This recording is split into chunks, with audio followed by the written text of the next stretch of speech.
2026 ජනවාරි මාසයේ අපි අපොස සාමාන්‍ය පෙළ විභාගයට අදාළ අනුමාන ප්‍රශ්න පුරවැසි අධ්‍යයනය බුද්ධ ධර්මය ඉතිහාසය කියන සබ්ජෙක්ට් වලට අදාළව අනුමාන ප්‍රශ්න කරන්න පටන් ගන්නවා. එතකොට හැම දරුවෙක්ටම මම හරිම ආදරෙන් ආරාධනා කරනවා අපේ පන්තියත් එක්කලා සම්බන්ධ වෙන්න කියලා.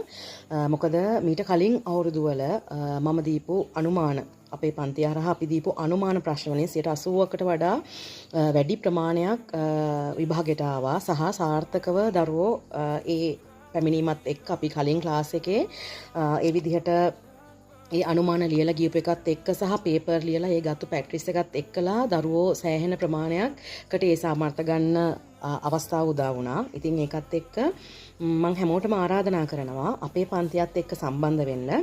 මොකද මේ ජනවාරි මාසේ හරිම විශේෂයි. මොකද ජනවාරි මාසේ ඇතුළතදී සම්පූර්ණයෙන්ම